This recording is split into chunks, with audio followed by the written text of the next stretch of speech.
The religious landscape in the United States is in the midst of dramatic change. While many of us can remember a time when Sunday meant getting up and going to church without fail, with no excuse being tolerated and no explanation of why a Sunday missed could be entertained, we no longer live in that time and place. Church attendance continues to slide, and we are told that attending one Sunday a month is now the average for those associated with a congregation. Surveys of people tell us that there are now more people who describe themselves as spiritual but not religious, which implies that there is a perceived sense of God's presence, but it is highly unlikely to be found inside a church. Many of these people were burned by the church. These folks had a bad experience in the church, maybe when they were growing up, maybe later when the church's judgmental nature came to the fore. We ran them off, and it is highly unlikely that we will ever get them back. One of the fastest growing groups in our culture is described as nones. Careful of the spelling, please. N-O-N-E-S. These are people who do not identify with any particular religion or denomination. They're not atheistic or agnostic. They simply do not feel the need or have a reason to identify themselves with a church or a tradition. What happened to the church? What did the church do to alienate so many people in so short a time? How did the church move from social influencer to seemingly irrelevant? There are many answers to those questions, but the story before us this morning offers a few suggestions. This is not for the faint of heart. It is not easy to hear, and it is not easy to preach. So let's work together on this and listen for what God may be saying to us. There are three identifiable sections to our lesson this morning. First, Jesus returns home with his disciples and goes to the synagogue in his hometown to preach. His message is made mute by the need of his townsfolk to ask the question, just who does he think he is? In the second section, Jesus sends out his disciples on their first solo mission. Off the disciples go, and Mark tells us that they preached, healed the sick, and cast out demons. Everything that Jesus himself had done. And then comes the third section of the passage, which is where we will spend our time this morning. This third section details the story of the execution and death of John the Baptist. What happened that John was killed by Herod Antipas? Why did it happen? That's what we will examine this morning, along with its implications under the title Truth, Power, and the Inconvenience of the Gospel. Now, we get a little confused when we hear King Herod because we think of the guy the wise men went to meet when Jesus was born. It's not him. That Herod, Herod the Great, is dead.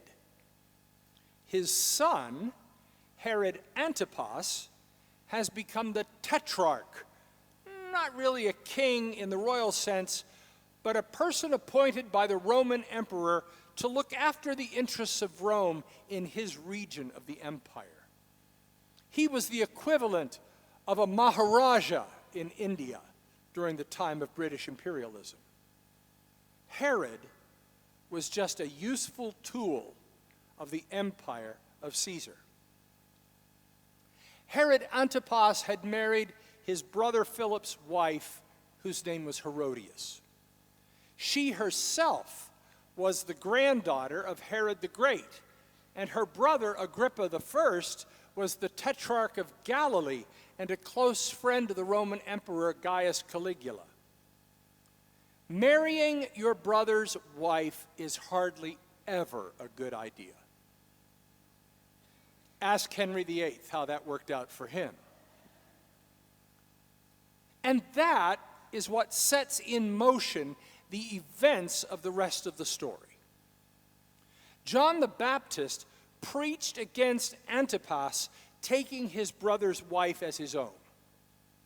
We are not told what this line of public condemnation did to upset Antipas, if it upset him at all, but it made Herodias angry. And when the opportunity presented itself to bring about John's demise, Herodias outsmarted her husband and silenced John once and for all. Now, for the purpose of this morning's message, leave all of the palace intrigue behind. Forget about the dancing girl. Leave all that stuff we are accustomed to hearing about. Just leave all of that by the side of the road. The heart of the matter for us is the content of John's preaching. John was confronting the empire of Caesar with the empire of God. These two empires could not have been more different. In fact, these two empires were diametrically opposed to each other. John was standing for God and the way of God and the way that God created the world to be. Antipas was standing for whatever pleased Antipas, and the devil could have the consequences. John preached truth to power. It was a truth that the powerful did not want to hear. It challenged the powerful as leaders and as human beings. It was the unvarnished truth, and it was hard to hear. John stood for God and God's way. John unashamedly and unabashedly proclaimed God's way and called whoever heard this message to turn themselves around. That is literally what repent means, and to get back to living as God calls God's people to live. John called the power structures of the empire of Caesar to return to the ways of the empire of God. And that is why the church is in such decline and disarray today. For too long, the church, writ large, has been silent in the face of the world's abandonment of God's way. We have avoided challenging the errors of the world's way. We have spiritualized the gospel to the point where we have pulled the teeth of the gospel from the gospel's mouth. We have seen to it that the gospel never offends anyone. We have made it all about being good people and being nice people and not making waves and protecting ourselves from the world around us. The church's self-silencing of its prophetic voice has preserved itself from troubles and hardships. We have followed the risen Christ, but we have done so without the challenge of the cross or its sufferings. And the church has become weak and pathetic. We have become pusillanimous and pigeon-hearted instead of prophetic and provocative. We have failed the most vulnerable, the most embattled, the victims of the most unjust systems and treatments, lest we be looked down upon by the world around us. And our children and more have walked away from us because we chose silence over speaking out, detachment over engagement, and self-preservation over embracing the risks inherent in the gospel. In 1938, Dietrich Bonhoeffer preached a sermon to his confirmation class on the occasion of their uniting with the church. In part, Bonhoeffer said, "You have only one master now. But with this yes to God belongs just as clearer a no. Your yes to God requires your no to all injustice, to all evil, to all lies, to all oppression and violation of the weak and the poor, to all ungodliness and to all mockery of what is holy. Your yes to God requires a no to everything that tries to interfere with your serving God alone, even if that is your job, your possessions, your home, or your honor in the world. Belief means decision." When was the last time you heard a sermon like that? When was the last time I ever preached a sermon like that? Bonhoeffer saw the commitment to being a disciple of Jesus Christ as consequential and momentous. We see it as something we do once a month on average. 25 years later, in 1963, while imprisoned in a jail in Birmingham, Alabama, Martin Luther King Jr. wrote, "The contemporary church is often a weak, ineffectual voice with an uncertain sound. It is so often the arch supporter of the status quo.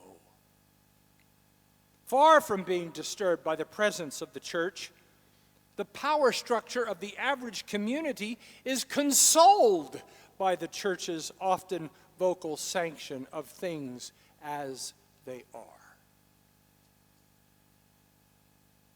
57 years later, have we, the church, changed in any significant way?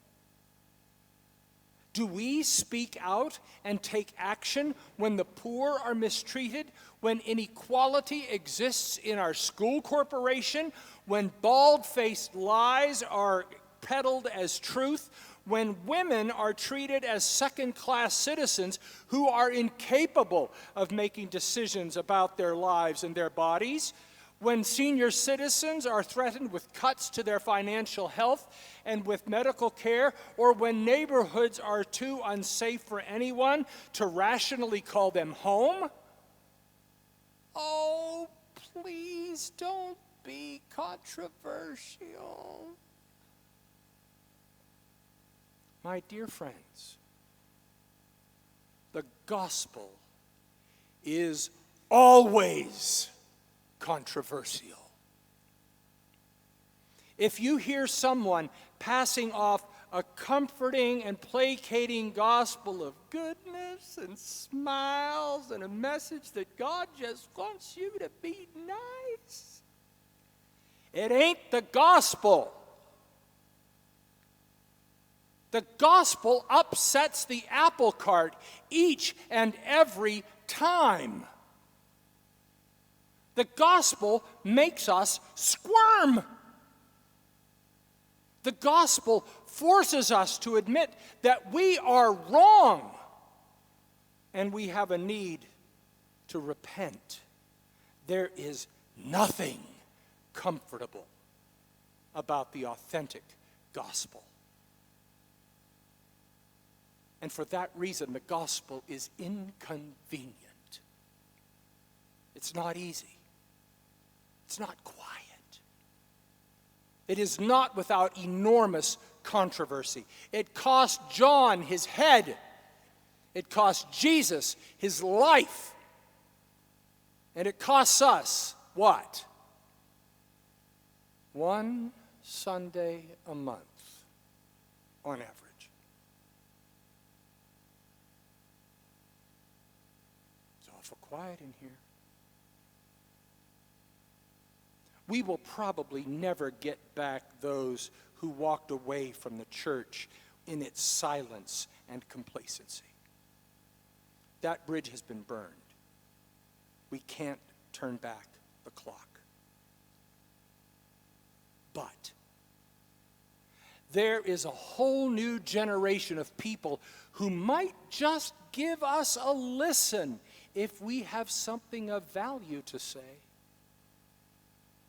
There's a whole new generation of people who might make some space for us if we break out of our self-imposed obscurity and begin to challenge the injustice and the unrighteousness of the world around us. There's a whole new generation of people who might consider us relevant if we could just confess the mistakes of our past and listen and see the world around us today. Silence is not security. Inaction is not salvation. Ignorance of the problems that surround us is no defense. Like John the Baptist and Jesus and Dorothy Day and Martin Luther King Jr., and like all those saints of God that stood for the fullness and the edginess of the gospel, God calls God's people today to take risks, to break out of its holy shell, to challenge the empire of Caesar, and to expand the borders of the empire of God. And all that we take with us is a promise. 5 words. Do you know what they are? I will be with you always. Is that enough? A promise from Jesus? Is that enough? You bet it is. For now and evermore. Amen.